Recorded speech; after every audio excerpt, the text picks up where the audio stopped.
La sombra del pasado. El secreto de los Holloway. Suscríbete al canal ahora, antes de sumergirnos en esta épica de traición, lujo y redención.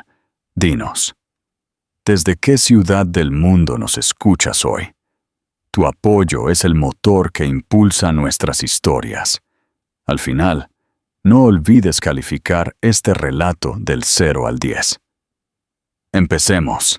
El diamante de compromiso de 30.000 euros brillaba en la mano de su nueva prometida como un trofeo de guerra.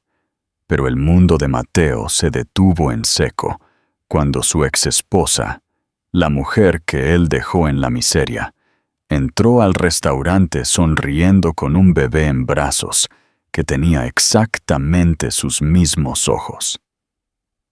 En ese segundo, Mateo comprendió que su imperio de 30 millones de euros no era más que un castillo de naipes a punto de arder. Capítulo 1.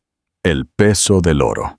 Mateo Valderrama ajustó sus gemelos de platino por tercera vez en menos de 10 minutos.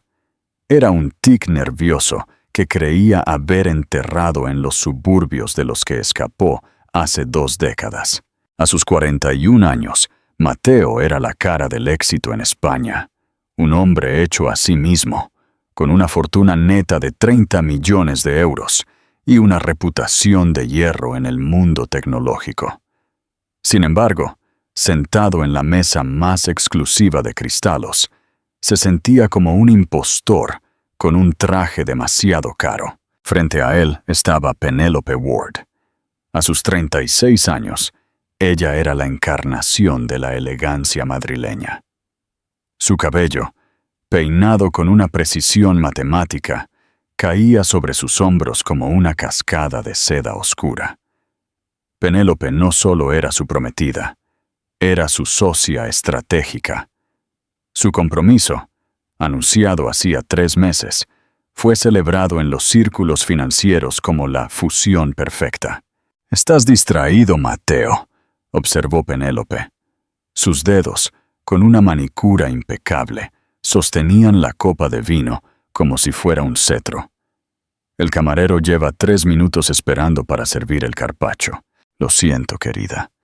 Solo repasaba mentalmente los informes del trimestre.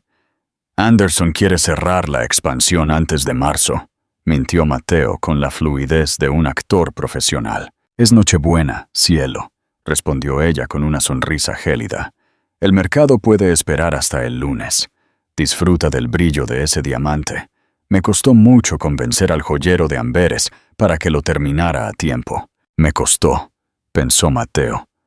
Siempre era ella. Penélope elegía los restaurantes, los socios, incluso la corbata que él llevaba puesta. Su vida era una serie de decisiones optimizadas para el éxito, pero vacías de calor.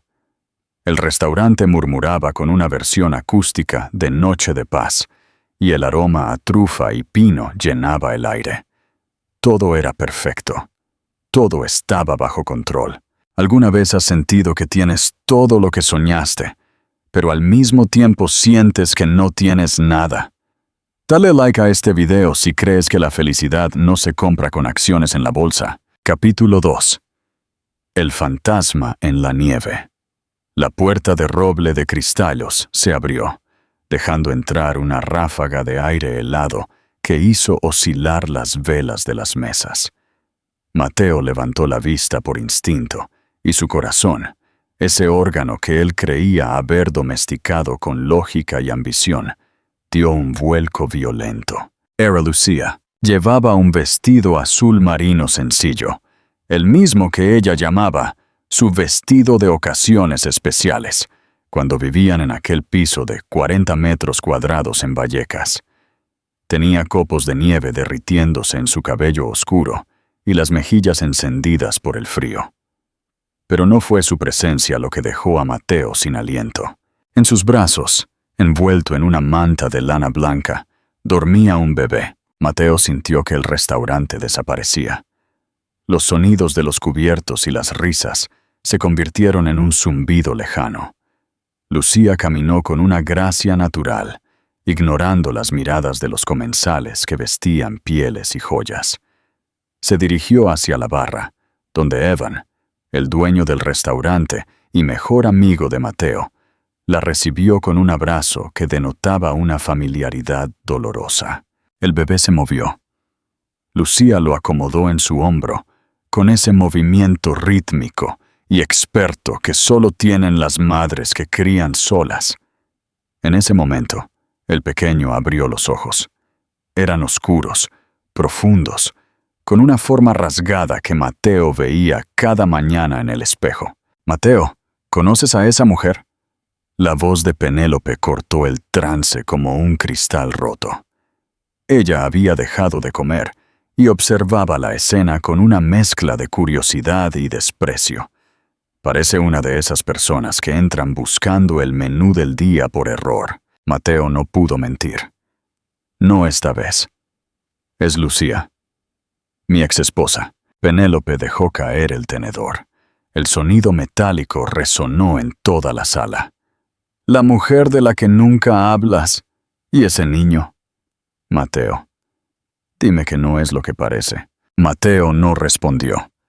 Se levantó de la mesa, ignorando las protestas de su prometida y las miradas de los otros millonarios.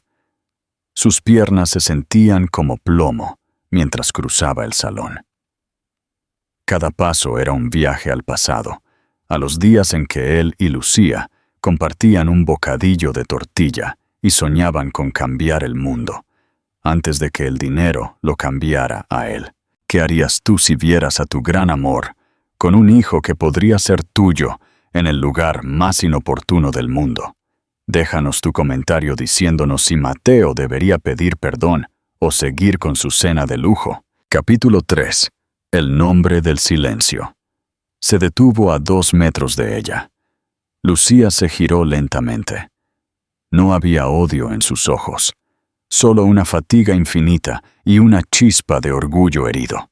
«Hola, Mateo», dijo ella. Su voz era la misma, suave, con ese acento andaluz que él solía adorar. «¿Cómo es posible?», susurró Mateo, con los ojos fijos en el bebé que ahora bostezaba, revelando 2 dientecitos frontales. «Lucía, ¿cuántos meses tiene?» 16, respondió ella con firmeza. «Se llama Oliver. Nació en agosto, el mes en que tú estabas en la portada de Forbes celebrando tu primer millón». Mateo hizo los cálculos en su cabeza. 16 meses.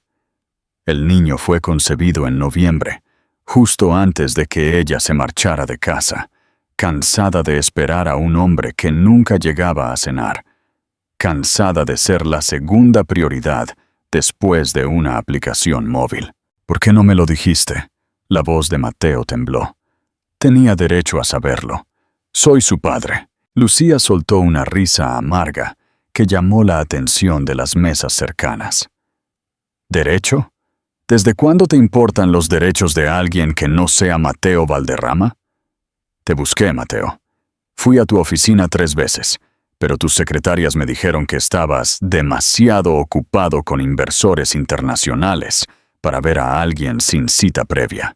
Mateo recordó aquellas semanas, la euforia del éxito, las reuniones en Londres y Nueva York. Había dado órdenes de no ser molestado por distracciones personales. Había borrado a Lucía de su vida para que no le recordara quién era antes de tener el Bentley. «Yo no sabía. Yo te habría ayudado», balbuceó él, consciente de lo ridículo que sonaba con su reloj de 15.000 euros en la muñeca. «No necesitamos tu ayuda, Mateo. Necesitábamos un padre y un marido, pero tú estabas demasiado ocupado construyendo tu trono». Lucía ajustó la manta de Oliver. «Evan me ha dado trabajo en la cocina, haciendo los inventarios por la noche para poder cuidar de mi hijo de día. Estamos bien. Dale al like para el siguiente capítulo». Mateo está a punto de descubrir que su propio padre está conspirando para quitarle a Oliver a Lucía. ¿Podrá Mateo redimirse? Comenta parte 2 para continuar. La sombra del pasado. El secreto de los Holloway. Parte 2. Dale a me gusta ahora mismo. Si crees que Mateo merece una oportunidad para ser padre, demuestra tu apoyo con un like. Antes de seguir, ¿crees que Penélope aceptará a Oliver en su vida perfecta o obligará a Mateo a elegir? Queremos leer tus teorías en los comentarios. Capítulo 4. La ruptura del cristal. Mateo regresó a su mesa con el alma en los pies. Penélope lo esperaba con los brazos cruzados y una mirada que podría congelar el Mediterráneo. El ambiente en Cristallos se había vuelto pesado, como si todos los comensales supieran que el trono del rey de la logística acababa de tambalearse. ¿Y bien?, preguntó Penélope con voz gélida. ¿Ya terminaste de jugar a la beneficencia con tu pasado? El postre está servido y el fotógrafo de la revista de Sociedad llega en 10 minutos. No habrá fotos, Penélope, dijo Mateo, sentándose pesadamente. Miró el anillo de diamantes en la mano de su prometida y por primera vez no vio belleza, sino una cadena. Ese niño es mi hijo, se llama Oliver. Penélope soltó una carcajada seca, carente de toda gracia. Mateo, por favor, no seas ingenuo. Esa mujer ha aparecido hoy, en Nochebuena, precisamente en el restaurante de tu mejor amigo, porque sabe que eres millonario. Es un chantaje de manual. Mañana mismo llamaré a nuestros abogados para que redacten un acuerdo de confidencialidad y le enviaremos un cheque. Santo remedio. Mateo sintió una náusea profunda.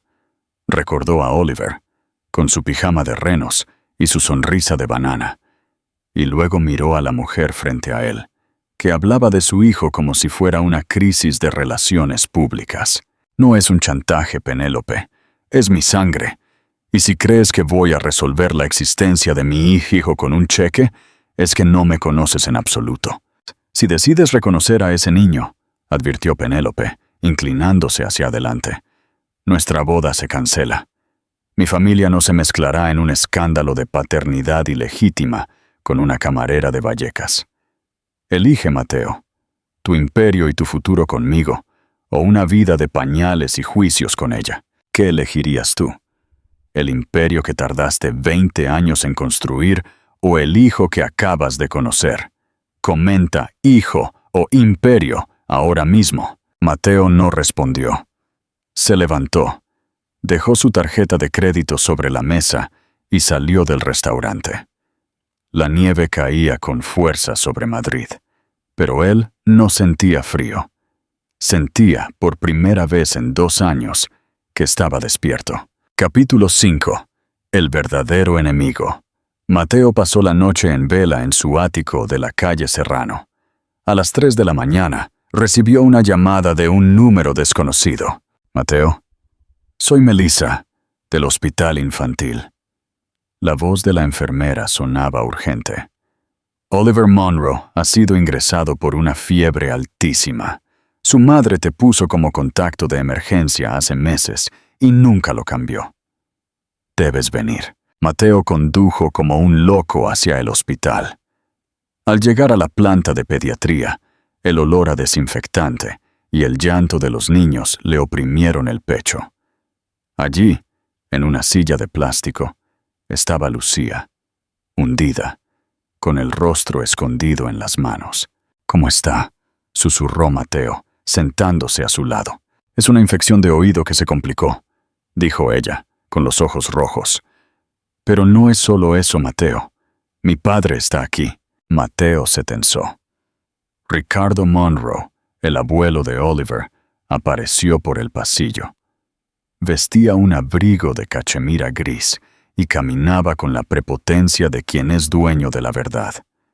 Ricardo nunca perdonó a Lucía por casarse con Mateo, cuando éste era un nadie, y menos aún que ella lo dejara para vivir en la pobreza. Vaya, el hijo pródigo ha vuelto, dijo Ricardo con desprecio. He visto las condiciones en las que vive mi nieto, Lucía. Un apartamento de 40 metros, sin calefacción central, con una madre que trabaja turnos dobles. He hablado con mis abogados. Voy a solicitar la custodia total de Oliver. Él merece una educación de élite, no una vida de privaciones. «¡No puedes hacerme esto!», gritó Lucía desesperada. «Soy su madre, y yo soy un hombre con los recursos para demostrar que eres negligente por falta de medios», sentenció Ricardo. Luego miró a Mateo. «Y tú, con tu reciente escándalo y tu boda cancelada, no eres mejor opción ante un juez. Oliver vendrá conmigo a mi finca en Segovia. Mañana mismo presentaré la demanda.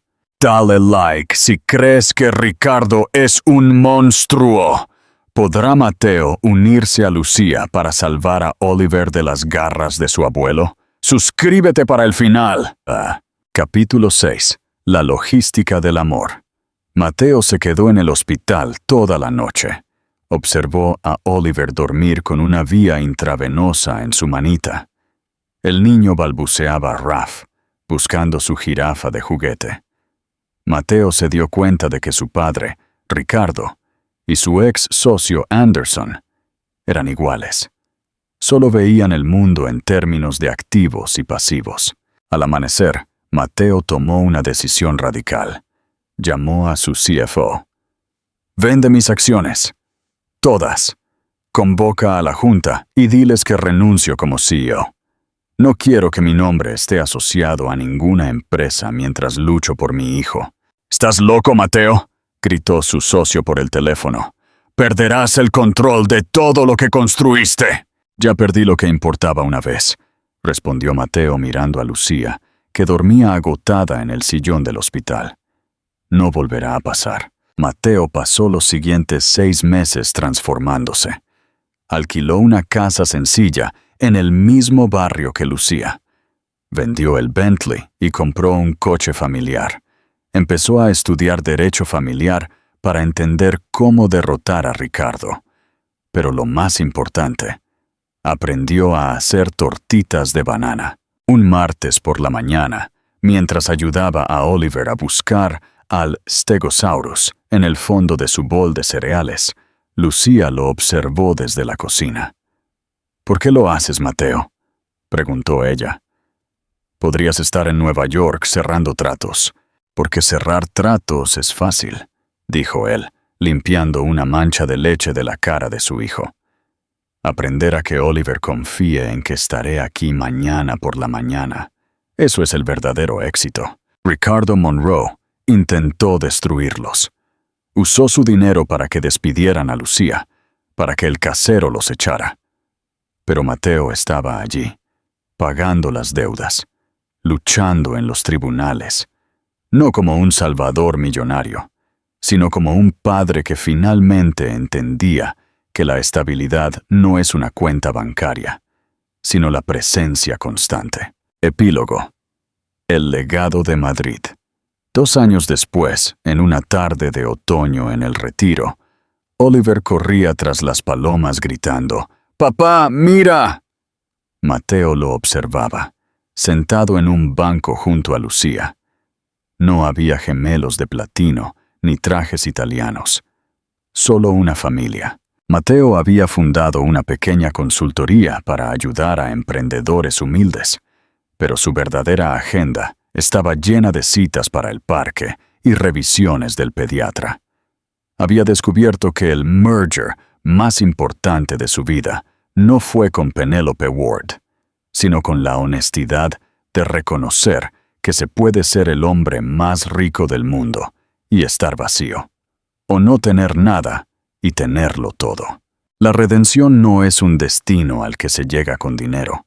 Es un camino que se construye mostrando la cara todos los días, incluso cuando no hay cámaras grabando.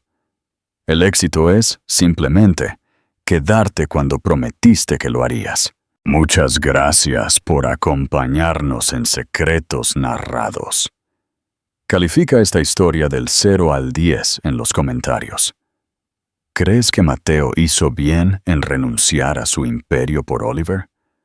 No olvides suscribirte y compartir este video para más historias que tocan el alma. Hasta la próxima. La sombra del pasado. El secreto de los Holloway, parte 3. Dale like al video si crees que el amor de un padre no tiene precio. Mateo ha renunciado a su trono, pero el monstruo de la ambición no descansa. ¿Podrá proteger a Oliver del hombre que lo engendró? Suscríbete ahora y déjanos un comentario con la palabra valiente si crees que Mateo hizo lo correcto. Capítulo 7. La trampa del dinero. El juicio por la custodia de Oliver se convirtió en el evento más mediático de Madrid. Ricardo Monroe, el abuelo despiadado, no escatimó en gastos. Contrató a los abogados más feroces del país para retratar a Lucía como una madre incapaz por falta de medios, y a Mateo como un hombre inestable que acababa de perder su empresa. Mateo, sentado en el banco de madera de la audiencia, sentía el peso del mundo sobre sus hombros. Ya no vestía trajes de 5,000 euros. Llevaba una chaqueta sencilla y una mirada cargada de una determinación que nunca tuvo en las juntas de accionistas. «Señoría», exclamó el abogado de Ricardo, «el niño vive en un piso humilde, sin las ventajas educativas que mi cliente puede ofrecer. Mateo Valderrama no tiene empleo actual. ¿Es este el entorno exitoso que prometen para un heredero?» Mateo se levantó, ignorando las advertencias de su propia abogada. «Señoría», dijo con voz firme, «mi padre cree que la estabilidad es un fondo de inversión. Pero yo he aprendido que la estabilidad es estar ahí cuando Oliver tiene una pesadilla a las 3 de la mañana. He renunciado a mi empresa no porque esté loco, sino porque prefiero ser un padre presente que un millonario ausente. El dinero puede comprar escuelas, pero no puede comprar el tiempo que yo le robé a Lucía y que no pienso robarle a mi hijo. ¿Crees que un juez debería dar la custodia al abuelo rico o a los padres que luchan desde abajo? Queremos leer tu opinión en los comentarios. Capítulo 8. El regreso de Isabela. Cuando todo parecía perdido y el juez parecía inclinarse hacia el poder de Ricardo, una figura inesperada entró en la sala. Penélope Ward.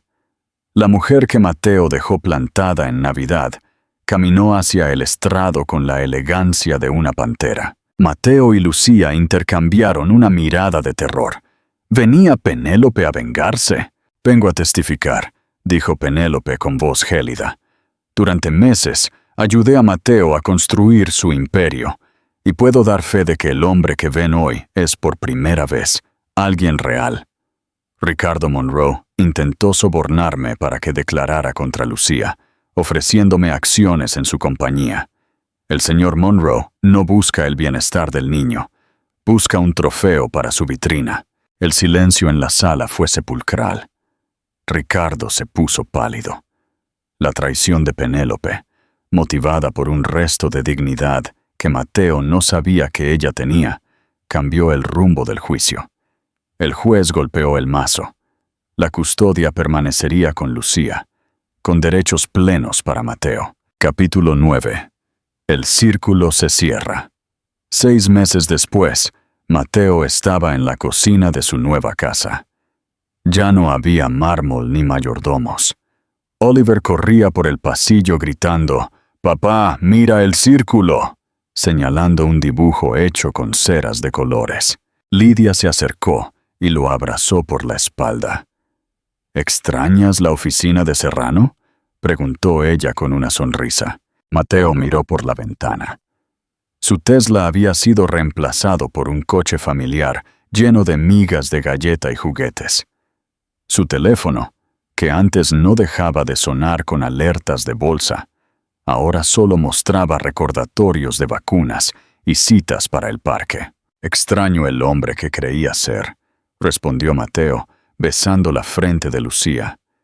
«Pero amo al hombre que soy ahora. Aprendí que la logística más difícil no es mover mercancías por el mundo, sino mover el corazón de un niño para que sepa que siempre tendrá a alguien en quien confiar. ¿Qué harías tú si tuvieras que elegir entre 30 millones de euros o el amor de un hijo que no sabías que existía? Califica esta historia del 0 al 10. Epílogo. La verdadera riqueza. Mateo Valderrama murió para el mundo de los negocios, pero nació para la vida real. Aprendió que el éxito no es cuántas personas te obedecen, sino cuántas personas te aman cuando no tienes nada que darles. Al final del día, cuando Oliver se quedaba dormido en su pecho, Mateo comprendía que su cuenta bancaria estaba, por fin, realmente llena. El amor no es un negocio de intercambio, es una inversión a fondo perdido, donde lo único que recuperas es la paz de haber hecho lo correcto. La redención es el lujo más caro del mundo, y Mateo lo pagó con todo lo que tenía, para descubrir que valía cada céntimo. Muchas gracias por acompañarnos en Secretos Narrados. Si esta historia te ha tocado el corazón, comparte el video y dale a like. Tu apoyo nos permite seguir contando historias que inspiran. No olvides suscribirte y activar la campana. ¿Qué secreto te gustaría que narráramos la próxima vez? Cuéntanos abajo. La sombra del pasado. El secreto de los Holloway, parte 4. Dale like al video si crees que los hijos son el reflejo de sus padres. Han pasado 12 años. Oliver ya no es el bebé de los Nana Cakes, sino un joven enfrentando sus propios desafíos. ¿Podrá resistir la tentación del poder que su abuelo le ofrece en secreto? Suscríbete ahora y déjanos un comentario con la palabra legado para continuar. Capítulo 10. El regreso de la serpiente. 12 años de paz habían transformado a la familia Valderrama Quiroga. Oliver, ahora de 14 años, era un joven brillante, con la inteligencia analítica de Mateo y la empatía inquebrantable de Lucía. Vivían en una casa llena de libros y plantas en las afueras de Madrid. Mateo, tras años de consultoría humilde, había recuperado cierta estabilidad financiera, pero su mayor tesoro seguía siendo el tiempo. Sin embargo, el veneno de la ambición nunca muere del todo. Un día, al salir del instituto, Oliver fue abordado por un coche de lujo. De la ventana bajó un hombre anciano, pero con una mirada que aún cortaba como el hielo. Ricardo Monroe. El abuelo, que había estado exiliado de sus vidas por orden judicial, había esperado a que el niño fuera lo suficientemente mayor para manipularlo. «Eres un Valderrama, Oliver», le dijo Ricardo, extendiendo un sobre dorado. «Tu padre te ha criado en la mediocridad, escondiéndote el imperio que te pertenece por derecho de sangre. Este sobre contiene las llaves de un fideicomiso de 50 millones de euros. Es tuyo, solo tienes que reclamarlo». Oliver regresó a casa esa tarde en silencio. El sobre quemaba en su mochila. Miró a su padre, Mateo, que estaba arreglando una bicicleta vieja en el jardín, con las manos manchadas de grasa y una sonrisa de satisfacción pura. ¿Qué harías tú si a los 14 años te ofrecieran una fortuna que tu padre rechazó para darte una vida sencilla?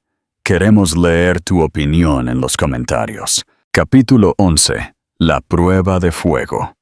Esa noche, Oliver dejó el sobre la mesa de la cena. El silencio fue ensordecedor. Mateo miró el sobre dorado y luego a su hijo. No hubo gritos ni castigos, solo una conversación entre dos hombres. «Tu abuelo cree que el valor de una persona se mide en ceros», dijo Mateo con calma. «Yo creía lo mismo a tu edad. Pasé 20 años construyendo ese imperio y me costó perder a la mujer que amaba y perderme los primeros meses de tu vida. Ese dinero no es un regalo, Oliver. Es un contrato para que seas como él». Lucía tomó la mano de su hijo. «Nosotros no te ocultamos ese dinero por egoísmo, hijo. Te lo ocultamos para que pudieras descubrir quién eres sin que el brillo del oro te cegara. Pero ahora tienes edad para elegir. Oliver pasó 3 días sin hablar. Fue a ver a su abuelo a la mansión de Segovia. Vio la opulencia, los criados que no se atrevían a mirar a los ojos y la soledad absoluta en la que vivía Ricardo. Luego, regresó al pequeño taller de consultoría de su padre, donde Mateo ayudaba a familias trabajadoras a gestionar sus ahorros. ¿Crees que el dinero de Ricardo es una bendición o una maldición? Vota en los comentarios con oro o amor. Capítulo 12. El círculo se cierra. Al 4.º día, Oliver llevó el sobre al jardín, donde Mateo estaba podando los rosales. «Papá», dijo Oliver, «el abuelo dice que tú eres un perdedor porque renunciaste a todo. Pero he ido a su casa y he visto que él es el que no tiene nada. Él tiene empleados. Tú tienes amigos. Él tiene oro. Nosotros tenemos domingos de barbacoa». Oliver encendió una pequeña hoguera en el barril del jardín y arrojó el sobre dorado. Mateo lo abrazó, sintiendo que, en ese momento, su redención estaba completa. No solo se había salvado él, había salvado a su hijo de la misma trampa de cristal. Epílogo. La verdadera herencia. Mateo Valderrama no dejó a su hijo una cuenta en Suiza, pero le dejó algo mucho más caro: la libertad de no ser esclavo de la apariencia. Al final, la historia de los Holloway no fue sobre un millonario que perdió su empresa, sino sobre un hombre que descubrió que la logística más importante del mundo es la que conecta el corazón de un padre con el de su hijo. El éxito no es llegar a la cima solo, es construir una base tan sólida que tus hijos no necesiten una cima para sentirse grandes. El amor es la única moneda que se multiplica cuando se gasta, y los Valderrama eran, por fin, la familia más rica del mundo. Muchas gracias por ser parte de esta saga en Secretos Narrados. Califica este final de la historia del 0 al 10. ¿Crees que Oliver hizo lo correcto al quemar el dinero? No olvides suscribirte, darle like y activar la campana para más historias que desafían el destino. Hasta la próxima. ¿Te gustaría que escribiera una parte 5 sobre Oliver en la universidad enfrentando un nuevo dilema? ¿O prefieres que comencemos una historia totalmente nueva? Tú tienes el poder en los comentarios. Dale like si crees que las segundas oportunidades cambian el mundo. Han pasado los años. Mateo ha envejecido, pero su decisión de aquella Nochebuena sigue resonando. ¿Cuál será el destino final de la fortuna de los Monroe y el alma de Mateo? Suscríbete ahora y califica esta saga completa del 0 al 10 en los comentarios. Capítulo 13. El último acto de perdón. 20 años habían pasado desde que Mateo Valderrama cambió su Bentley por un coche de segunda mano y su ático por un hogar lleno de risas. Mateo, ahora un hombre de 65 años con el cabello plateado y una paz profunda en la mirada, caminaba por los jardines de la pequeña fundación que ayudó a crear. El Refugio de Lucía, un centro para padres solteros en dificultades. Un día recibió una noticia que sacudió los cimientos de su tranquilidad. Su padre, Ricardo Monroe, estaba agonizando en un hospital de lujo, solo. A pesar de todo el dolor causado, de los juicios y las amenazas, Mateo decidió ir. «¿Viniste?», susurró Ricardo, cuya voz antes poderosa era ahora apenas un hilo de aire. «He pasado mi vida construyendo muros de oro, Mateo, y ahora que se acerca el final, me doy cuenta de que los muros no abrazan». Ricardo le entregó a Mateo un documento legal. No era otra trampa. Era una donación irrevocable de toda su fortuna restante a la fundación de Mateo. «Tú ganaste, hijo», dijo Ricardo con una lágrima recorriendo su rostro surcado de arrugas. no por el dinero, sino porque lograste lo que yo nunca me atreví. Ser amado por quien eres, no por lo que tienes. ¿Perdonarías a un padre que intentó destruirte solo cuando está a punto de morir? Queremos leer tu reflexión en los comentarios. Capítulo 14. El fruto del sacrificio. Mateo regresó a casa esa noche y encontró a su familia reunida. Oliver, convertido en un exitoso arquitecto de viviendas sociales, sostenía en brazos a su propia hija, una pequeña llamada Elena, en honor a su abuela. Lucía, con la belleza serena de los años bien vividos, miró a Mateo y supo que el círculo finalmente se había cerrado. No aceptaron la fortuna de Ricardo para lujos personales. La usaron para expandir el refugio por toda España, transformando el veneno de la ambición de Ricardo en la medicina para miles de familias. ¿Valió la pena, papá?, preguntó Oliver, mientras veían a la pequeña Elena dar sus primeros pasos en el jardín. Mateo recordó la cena en Cristallos, el brillo del diamante de Penélope y la soledad de su ático de cristal. Luego miró las manos de Lucía entrelazadas con las suyas y la risa de su nieta. «Hijo», respondió Mateo con la voz llena de emoción, «renunciar a 30 millones de euros fue el negocio más rentable de mi vida. Perdí un imperio de papel, pero gané una eternidad de amor. La sombra del pasado. El secreto de los Holloway. Parte 6. Dale like si crees que el karma siempre llega». Mientras Mateo construía su felicidad, ¿qué pasó con Penélope y el socio que lo traicionó? El pasado no solo regresa para pedir perdón, a veces regresa para hacer justicia. Suscríbete y activa la campana para este capítulo lleno de giros. Capítulo 15.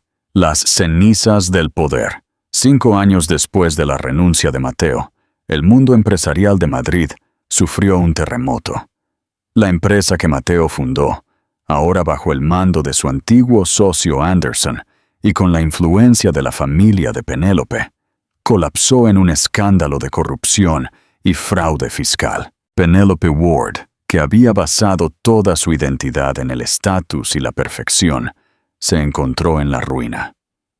Su compromiso con un banquero suizo terminó en un divorcio amargo, y su nombre, antes respetado, ahora era evitado en los círculos de la alta sociedad. Una tarde lluviosa, Penélope caminaba por un barrio modesto, buscando una dirección que le habían dado. Se detuvo frente a una pequeña oficina con un cartel sencillo. Valderrama en Asociados, consultoría social. ¿Cómo reaccionarías si la persona que te despreció por ser pobre regresara a pedirte ayuda cuando lo pierde todo? Queremos leerte en los comentarios. Capítulo 16. El reencuentro inesperado. Penélope entró en la oficina. No había mármol ni recepcionistas con trajes de diseño. Solo estanterías llenas de carpetas y el olor a café recién hecho. Mateo estaba sentado al escritorio, riendo mientras ayudaba a un niño pequeño a dibujar en un papel. Al verla, Mateo se puso de pie. No hubo burla en sus ojos, ni rastro de rencor. Solo una calma que a Penélope le resultó aterradora. «Mateo», susurró ella, con su abrigo de marca ahora desgastado. «He venido porque no tengo a dónde ir. Anderson me ha dejado toda la deuda a mi nombre. Los abogados dicen que puedo ir a la cárcel». Mateo la miró en silencio. Recordó la noche en Cristallos, cuando ella le pidió elegir entre su hijo y su imperio. En ese momento, Lucía salió de la oficina interior con un termo de café. Al ver a Penélope, Lucía no gritó ni la echó. Simplemente sirvió una taza extra. «Siéntate, Penélope», dijo Lucía con una voz llena de una paz que Penélope nunca entendió. «Aquí no juzgamos a la gente por sus fracasos. Mateo te ayudará con la logística legal, no por dinero, sino porque él sabe mejor que nadie lo que es estar perdido en la cima. Suscríbete si crees que Lucía es una mujer de gran corazón». ¿Crees que Penélope merece ser ayudada por Mateo y Lucía? Comenta perdón o justicia. Capítulo 17. La última lección. Mateo pasó meses trabajando en el caso de Penélope de forma gratuita. Usó sus antiguos contactos y su mente analítica para demostrar que ella había sido engañada por Anderson. Al final, Penélope evitó la prisión, aunque perdió todas sus posesiones lujosas. El día que se cerró el caso, Penélope vio a Mateo recoger a Oliver, ahora de 16 años, y a la pequeña Clara del colegio. Vio cómo Mateo cargaba las mochilas y escuchaba con genuino interés los problemas adolescentes de su hijo. Mateo, le dijo Penélope antes de marcharse, siempre pensé que estabas loco por dejarlo todo. Pero ahora, viéndote con ellos, me doy cuenta de que yo era la que estaba loca por pensar que el dinero era el objetivo. Gracias por no ser como yo. Mateo sonrió y le dio un último consejo. El dinero es un excelente esclavo, Penélope, pero un amo terrible. No busques recuperar tu imperio. Busca encontrar un motivo para sonreír cuando no tengas nada en los bolsillos. La sombra del pasado. El secreto de los Holloway, parte 7. Dale like si crees que la sangre no define el destino. Han pasado los años y los hijos de Mateo, Diego y Lucía son ahora jóvenes adultos. Pero, ¿qué sucede cuando la fortuna de los Valderrama reaparece para tentarlos? Suscríbete y déjanos un comentario con la palabra valores para ver este impactante desenlace. Capítulo 18. La herencia maldita. Mateo y Elena habían logrado lo que parecía imposible: criar a sus hijos en un entorno de amor, esfuerzo y humildad.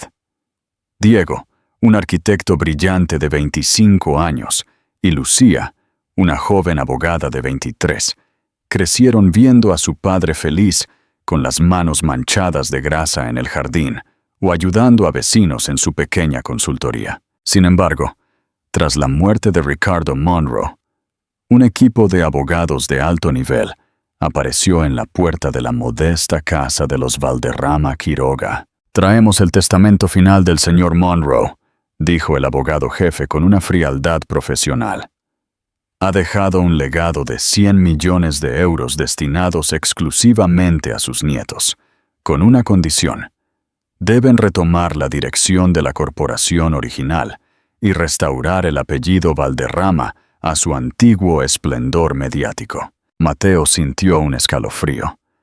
Era la última trampa de su padre, un intento desde la tumba de corromper la sencillez que tanto le costó construir. ¿Qué harías tú si a tus 20 años te ofrecieran 100 millones de euros a cambio de renunciar a la vida sencilla que te enseñaron tus padres? Queremos leer tu opinión en los comentarios. Capítulo 19. El espejo del pasado. Diego y Lucía se reunieron con sus padres en la cocina. El documento de la herencia estaba sobre la mesa, brillando como una serpiente de oro. Diego miró a Mateo, buscando esa sabiduría que siempre lo guió. «Hijos», dijo Mateo con la voz serena pero firme, «ese dinero es el precio de mi libertad. Pasé años siendo esclavo de esos números, pero ahora son adultos. La decisión es vuestra.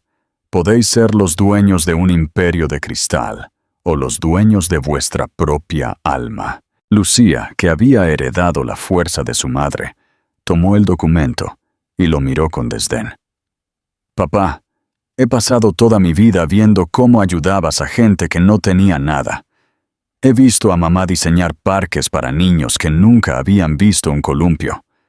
Mi abuelo cree que el apellido es un título de nobleza, pero tú me enseñaste que el apellido es solo lo que haces con tus manos cada día. ¿Crees que los hijos de Mateo aceptarán el dinero para hacer el bien o lo rechazarán por completo? Dale a like si crees que la integridad no tiene precio. Capítulo 20. Una nueva era. En una decisión que sacudió los cimientos financieros de Madrid, Diego y Lucía Valderrama anunciaron su veredicto. No aceptaron la herencia para lujos personales.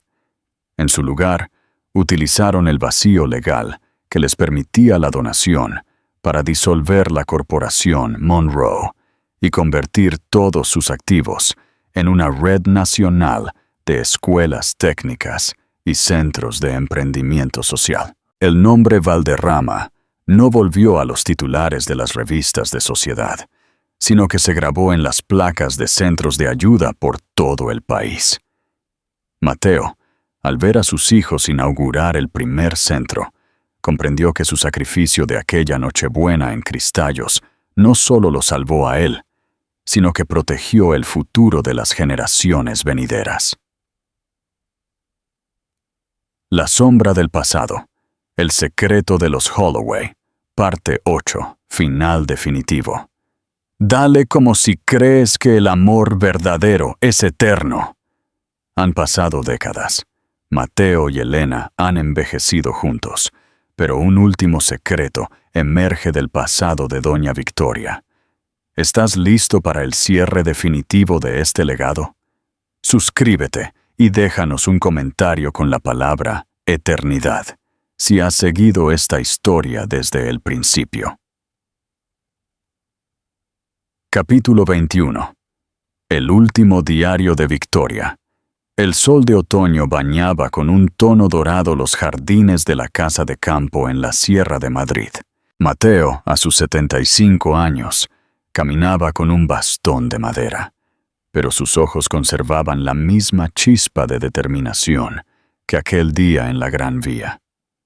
A su lado, Elena, con el cabello blanco como la nieve, pero la misma sonrisa dulce, le sujetaba del brazo. Sus hijos, Diego y Lucía, eran ahora líderes respetados, pero hoy la familia estaba reunida por un motivo diferente. Habían recibido una caja sellada que perteneció a la abuela Victoria, la matriarca que falleció años atrás, dejando un vacío imposible de llenar. «Papá, hemos encontrado esto en el doble fondo de su antiguo costurero», dijo Lucía, entregándole un pequeño diario encuadernado en cuero desgastado. Mateo abrió el diario y al leer las primeras páginas, sintió que el aire se escapaba de sus pulmones. No era solo un diario de recuerdos. Era una confesión que cambiaba el origen de toda su fortuna y de su conflicto con su padre, Ricardo. «Mateo, si lees esto es porque ya no estoy. Tu padre, Ricardo, nunca fue mi hijo biológico. Fue el hijo de una mujer que amé como a una hermana y que murió en el parto durante la guerra. Lo crié como un Valderrama para protegerlo, pero él siempre sintió que no pertenecía, y ese vacío lo convirtió en el hombre ambicioso y cruel que conociste». El silencio cayó sobre la mesa como una losa de mármol. Mateo comprendió en ese instante por qué su padre siempre había luchado tanto por el estatus y el apellido. Ricardo vivía aterrorizado de ser descubierto, de com fai la mot qui toc tuk tu. Toda la presión que Mateo sufrió para ser el heredero perfecto nació del miedo de un hombre que se sentía un impostor. ¿Cambiaría tu opinión sobre alguien cruel si supieras que toda su maldad nació de un profundo miedo e inseguridad? Comenta perdón o justicia. Queremos saber qué piensas. Capítulo 22. El cierre del círculo. Todo ese dolor, susurró Mateo con lágrimas en los ojos. Todas las mentiras, la expulsión de Elena, la obsesión con el dinero.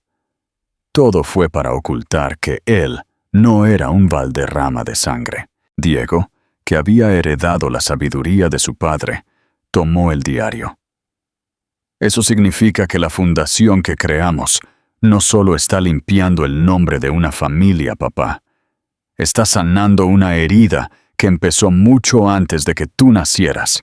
Pero el diario tenía una última entrada, fechada el día de aquel famoso almuerzo de Navidad. Hoy vi a Mateo abandonar su anillo y su imperio. Sentí un orgullo que no puedo describir. Él rompió la maldición. Por fin, un Valderrama eligió ser hombre antes que ser sombra. Mateo, tú eres mi verdadero nieto, no por la sangre, sino por el valor de amar. Mateo cerró el diario y miró a Elena. Ella le tomó la mano, entrelazando sus dedos arrugados pero firmes. «Lo logramos, Mateo», dijo ella suavemente. «El secreto ya no tiene poder sobre nosotros. Suscríbete si esta historia te ha llegado al alma. ¿Crees que el amor es más fuerte que cualquier lazo de sangre? Comenta, familia». Epílogo. Un legado de luz eterna. Esa noche, la familia Valderrama Quiroga encendió una hoguera en el jardín. Mateo, rodeado de sus hijos y nietos, arrojó el diario al fuego. No quería que las futuras generaciones cargaran con el peso de saber que Ricardo no era de la familia. Para Mateo, la familia no se definía por el ADN, sino por las noches en vela, los sacrificios compartidos y la valentía de quedarse cuando el mundo te pide que te vayas. La lección final de Mateo Valderrama fue la más poderosa. El perdón no es solo para el que cometió el error, sino para el que lo sufrió. Al perdonar la memoria de su padre, Mateo se liberó por completo. La verdadera riqueza es morir sabiendo que dejaste el mundo un poco más cálido de lo que lo encontraste. Muchas gracias por vivir esta épica saga con nosotros. Hemos recorrido juntos el camino desde un Bentley de lujo hasta la paz de una familia real. ¿Qué te ha parecido este giro final? Califica la saga completa del 0 al 10 en los comentarios. Tu apoyo ha sido increíble. No olvides suscribirte a Secretos Narrados. Estamos preparando una nueva historia que te dejará sin aliento. Nos vemos en el próximo video. ¿Te gustaría que la próxima historia trate sobre el secreto del testamento oculto en un violín antiguo? Dínoslo en los comentarios.